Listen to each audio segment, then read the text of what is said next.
ఇప్పుడు సమయం వచ్చేసింది పుత్ర. ఇప్పటికైనా శాంతించి నీవు స్వర్గానికి పయనించు. విశ్వంలోనే సర్వశ్రేష్ఠ యోధుడన్న ప్రతిష్ఠ నాకు గాని అర్జునునికి గాని ప్రాప్తించదు. ఆ ప్రతిష్టను నీవు మా నుండి దోచుకున్నావు పుత్ర. నేను చూసి గర్వపడుతున్నాను.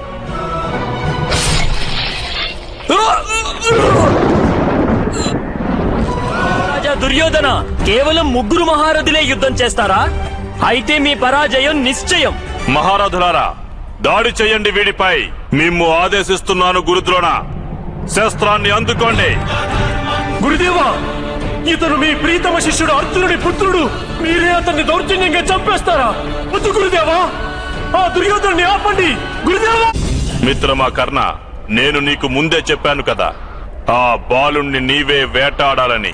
అందుకో నీ ధనస్సు. ఈ బాలుణ్ణి ఒకే బాణంతో వధించగలను. కాదు మిత్రమా, అటు సూర్యుడు అస్తమిస్తుంటే ఇటు ఈ బాలుడికి మృత్యువు ప్రాప్తించాలి. అప్పటి వరకు ఈ బాలునికి చిన్న చిన్న గాయాలు మాత్రమే తగలాలి. ఇతడు యోధుడు మిత్రమా, అసురుడు కాడు. అలా బాధ పెట్టడానికి నేను ఎప్పటి వరకు ఆదేశం ఇవ్వను, అప్పటి వరకు ఈ బాలునికి మృత్యువు ప్రాప్తించరాదు. అంగరాజా! అంగరాజా! మీరొక్కసారి ఆలోచించండి. వాడు మీ పుత్రునితో సమానం. గొడ్డలి పెట్టుతో పెద్ద పెద్ద వృక్షాలను నరకవచ్చు, లేత మొక్కలు తుంచడానికి గొడ్డలి వాడరు. ఇలా మీరు ఈ బాలకునిపై దాడి చేస్తే అది మీ ఆత్మాభిమానానికే తలవంపు కాదా? నీ ధనస్సును సంధించు. సంధించు మిత్రమా.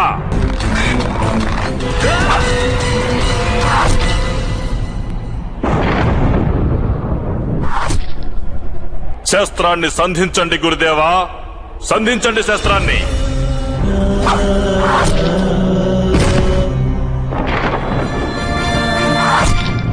అర్జునుని పుత్రుణ్ణి నేను గురుదేవా. వారి శరాలు పితామహులు భీష్మునికి కూడా అంబులు చెయ్యనిచ్చాయి. ఇంత సులువుగా నన్ను మృత్యువు దరిచేరదు.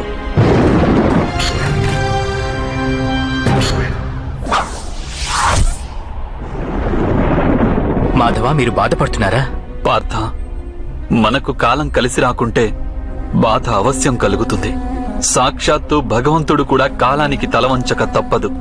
అప్పుడప్పుడు బాధను స్వీకరించడమే మన కర్తవ్యంగా మారిపోతుంది. నీవు ఇప్పుడు నీ కర్తవ్యాన్ని నిర్వర్తించు పార్థ. త్రిగర్త సైన్యాన్ని ధ్వంసం చెయ్యి.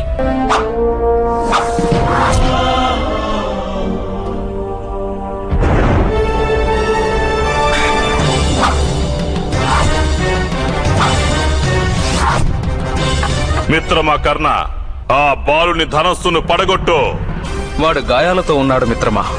ఇప్పుడే నేను వాడిని వధిస్తాను. వాడి బాధని అంతం చేస్తాను. మిత్రమా కర్ణ, నా ఆదేశాన్ని అమలు చెయ్యి. విరిచెయ్యి వాడి ధనస్సును.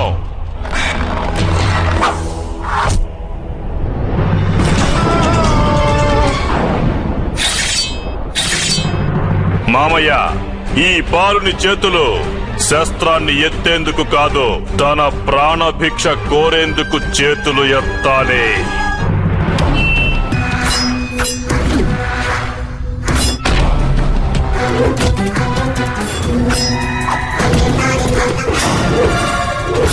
అభిమన్యు! అభిమన్యు! అభిమన్యు!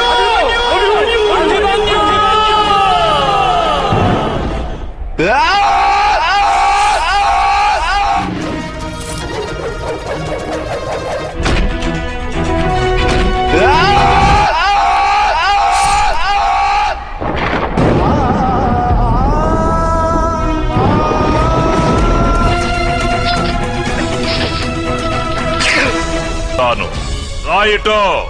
మీరు దీనిని బాధ అంటున్నారా పెద్ద తండ్రి? శకుని మామ నన్ను ప్రేమతో ఆశీర్వదిస్తున్నట్టు నాకు అనిపిస్తోంది. నీకు ఆశీస్సులు ఇప్పుడిస్తాను బాలక. ఈ పిల్లవాణ్ణి ఇంకా బాధ పెట్టండి మహారథులారా. ప్రత్యక్షంగా చూస్తున్న పాండవుల కళ్ళ నుండి రక్తాశ్రవులు ప్రవహించాలి. ఈ పిల్లవాడి కేకలు విని శిబిరంలో ఉన్న వీరి మాతల హృదయాలు పగిలిపోవాలి. బాగా బాధగా ఉందా పుత్ర? మీ పెద తండ్రికి అందమైన నీ ముఖాన్ని చూపించు బాలక. దుర్యోధన! అభిమన్యుడు బాలుడు. నీవు బాధించాలనుకుంటే నన్ను బాధించు. వదిలేవాడిని. ఇప్పుడే నేను నీకు నా మనసులోని కరుణను పరిచయం చేస్తాను.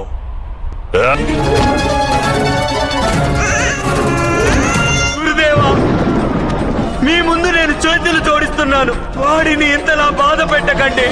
కనీసం ఇప్పటికైనా వాడిని బంధించండి. గురుదేవా, ఇప్పటికైనా వాడిని బంధించండి. పెద్ద తండ్రులు, చిన్నతండ్రులు, మా పితృదేవునికి చెప్పండి, నేను వారి ప్రతిష్టకు కళంకం తీసుకురాలేదని. అలాగే మా మాతకు చెప్పండి, యుద్ధంలో నేను మరణించే ముందు కూడా పరాజితుడిని కాలేదని. మిత్రమా కర్ణ, ఇప్పుడు సమయం వచ్చేసింది పుత్ర. ఇప్పటికైనా శాంతించి నీవు స్వర్గానికి పయనించు. విశ్వంలోనే సర్వశ్రేష్ఠ యోధుడన్న ప్రతిష్ట నాకు గాని అర్జునునికి గాని ప్రాప్తించదు.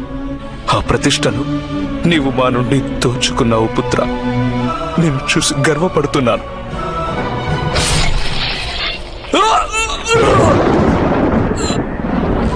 అభిమన్యు! అభిమన్యు! అభిమన్యు! అభిమన్యు!